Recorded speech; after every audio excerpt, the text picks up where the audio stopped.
yang paling terasa mewakili kayaknya ya paslon nomor 1.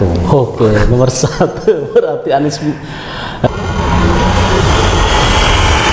Jumpa kembali sahabat dengan channel Bapak Lukman Har, tayangan adanya tanpa rekayasa. Assalamualaikum warahmatullahi wabarakatuh.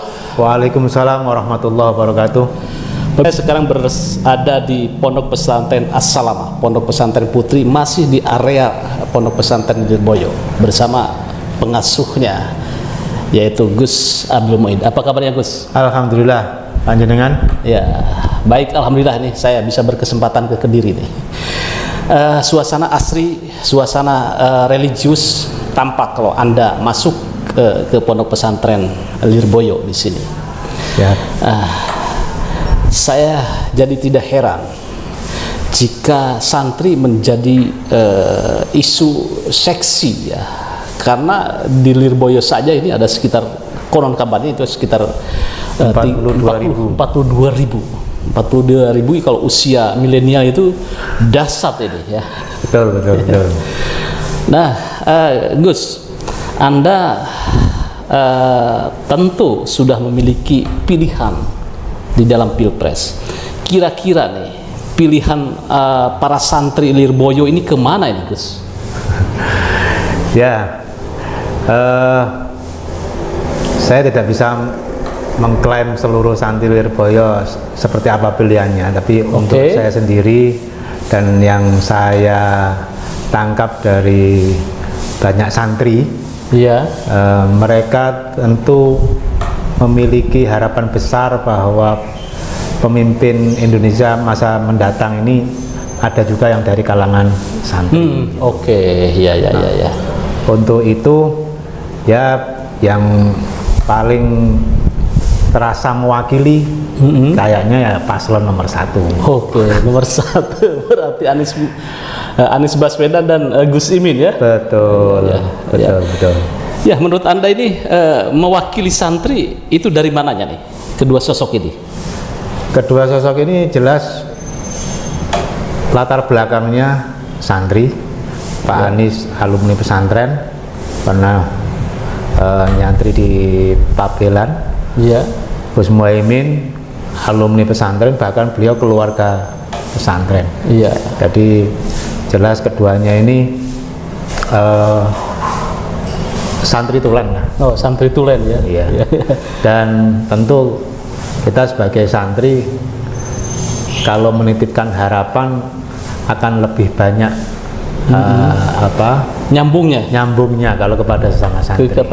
Dan tahu ya kebutuhan, kemudian tahu culture-nya ya, kulturnya. Betul. Apa yang sekarang menjadi problem santri, kemudian apa yang menjadi harapan-harapan santri, mereka nggak usah diberitahu, itu sudah tahu, sudah paham. Kira-kira harapan Gus Muid ya, di sini juga kan Anda sebagai pengasuh Pondok Pesantren As-Salamah nih, harapan terhadap paslon 1 nih, harapan santri terhadap paslon 1 itu seperti apa? Ya tentu secara umum membawa Indonesia ke masa depan yang lebih baik. Ya, dan secara khusus ya kita berharap pemimpin bangsa di masa depan ini memiliki perhatian lebih kepada pesantren, kepada santri, karena selama ini masih banyak hal yang belum maksimal perhatian pemerintah terhadap santri. Ya, jadi kita berharap pemimpin masa depan khususnya pada paslon nomor 1 ini, Pak Anies dan Gus Muhaimin, memberikan perhatian lebih kepada pesantren dan santri ya. Ya, mungkin tentang kurikulum, kemudian kesetaraan ijazah, betul. Dan juga perhatian bagaimana tentang terutama fasilitas pendidikan ya. Betul. Sangat menurut kami itu sangat perlu diperhatikan. Masih banyak ketimpangan antara pendidikan pesantren dengan pendidikan yang lain, perhatian pemerintah dalam hal ini begitu. Iya, masih seperti itu ya, gitu ya. Masih seperti itu. Jadi perubahan untuk kalangan santri itu ya. Kalau ada capres dan cawapresnya dari kalangan santri itu sudah ini ya, match gitu. Ya, tentu. Sudah satu hati gitu Ya, ya. seperti saya sampaikan di depan tadi, mereka saya kira nggak usah kita beritahu, sudah paham betul apa yang menjadi problem pesantren dan pondok problem santri ya. Iya, ya. Baik Gus, ada laskar santri ini. Betul, Nah, betul. laskar santri ini seperti apa nih? Ya, jadi laskar santri ini berisikan dari alumni-alumni pesantren dan santri yang masih aktif, Iya. yang mendukung paslon nomor 1 dan siap bergerak untuk pemenangan paslon nomor 1. Tentu ya mulai dari sosialisasi, kemudian sampai pengawalan nanti ketika hari H di TPS, pengamanan suara, gitu. Jadi laskar santri ini bergerak secara masif ya, Betul. menjadi relawan dan pengontrol di TPS. Ya, jadi kayak di Kota Kediri ini ada 3 kecamatan dan 46 kelurahan. Di masing-masing kecamatan dan di masing-masing kelurahan kita telah memiliki relawan-relawan dari kalangan santri yang tergabung dalam laskar santri tersebut yang ya siap memenangkan pasangan nomor 1. Pasangan nomor 1. Betul. Nah, itu berapa ribu nih yang sudah terafiliasi dengan laskar santri itu? Untuk saat ini mereka masih terus berkembang. Jadi saat ini dalam setiap kelurahan yang jelas sudah ada semacam dalam tanda kutip pengurus gitu ya. Insya Allah ini akan terus berkembang karena sambutan dari masyarakat luas untuk paslon nomor 1 ini akhir-akhir ini kami rasakan melesat itu ya. Apa nih yang membuat masyarakat itu tertarik ke paslon 1? Ya, saya kira ya karena tentu paslon nomor 1 ini penuh dengan gagasan dan ide-ide itu. Iya. Jadi tidak hanya sekedar gimmick-gimmick, tapi konkret. Mereka menawarkan ide-idenya, kemudian gagasan-gagasannya tentang bagaimana perubahan yang diperlukan Indonesia ini agar bisa lebih maju ke depannya begitu. Oke, jadi masyarakat sudah semakin pandai dalam memilih, tidak hanya gimmick atau joget-joget, tetapi memang negara ini harus dipimpin oleh orang yang kaya terhadap gagasan. Betul ya, kaya gagasan, kemudian tentu juga pengalaman ya. Oke. Jadi apalagi saat ini ya kebetulan kita kan di kota ini masyarakatnya dalam tanda kutip secara pendidikan lebih gitu ya. Jadi mereka kaya akan informasi. Dan tampaknya informasi yang disampaikan oleh media ini diserap dengan baik. Jadi ya seperti intrik-intrik yang kemarin ada di Jakarta itu mereka baca, kemudian nyampe kepada mereka, dan tampaknya paslon nomor 1 inilah kira-kira yang menjadi solusi untuk Indonesia di masa depan ini. Iya, baik Gus. Nah, ini saya dengar-dengar nih ada beberapa Gus, kemudian juga Kiai gitu kan ya. Itu katanya juga ada godaan-godaan nih disampaikan ini oleh Gus Imin loh. Gus Imin yang menyampaikan loh gitu. Yeah. Mulai dirayu-rayu dengan uang yang miliaran, itu bagaimana di sini? Ya betul, saya juga dengar ya. Ya walaupun toh tidak menyaksikan secara persis, tapi info itu ya kita dengar juga. Jadi ada salah satu paslon lah yang akhir-akhir ini masif mendekati kalangan pesantren ya, dengan itu godaan-godaan yang dibawa itu logistik yang luar biasa. Ya. Apa nggak tertarik Gus jenengan?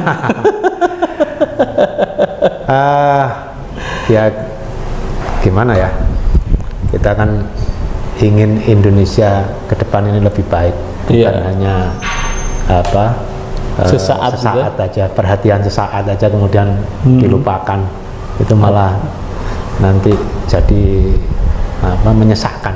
Oke. Dan yang terakhir mungkin harapan Anda Gus atau himbauan terhadap konstituen, santri, kemudian juga pengikut Amin itu seperti apa nih dalam mensosialisasikan atau untuk memenangkan paslon ini?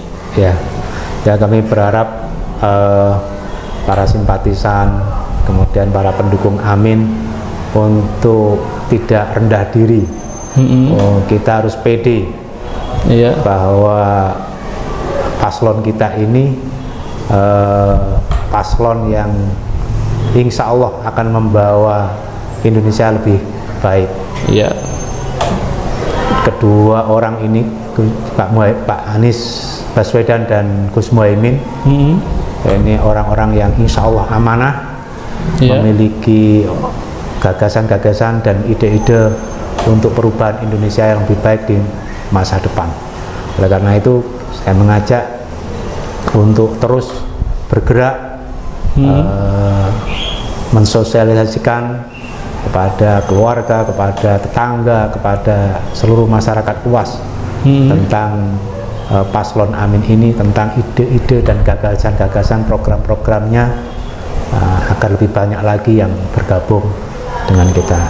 Yakinlah, insya Allah 2024 nanti Indonesia akan memiliki pemimpin yang akan membawa kita menjadi lebih baik, yaitu Pak Anies Baswedan dan Gus Muhaimin. Dan Indonesia, Anda meyakini bahwa di 2024 itu dipimpin oleh santri ya? Betul. Capres dan capresnya, cawapresnya. Bismillah. Ya baik pemirsa, dengan Gus Muin, beliau adalah kader NU dan juga beliau adalah salah satu cucu pendiri NU, yaitu Kiai Haji Bisri Sansuri. Jadi tidak ada keraguan kalau menurut saya, ideologinya sudah sangat jelas, kemudian juga sadan politiknya sudah sangat jelas, DNA-nya juga sangat jelas gitu ya, NU-nya itu aja. Seperti yang tadi dikatakan Gus Muin, bahwa para pendukung Amin harus tetap optimis. Ya Gus ya, bahwa sosok Pak Anies Baswedan, Gus Imin akan mampu mengubah Indonesia lebih baik. Bagaimana? Anda setuju?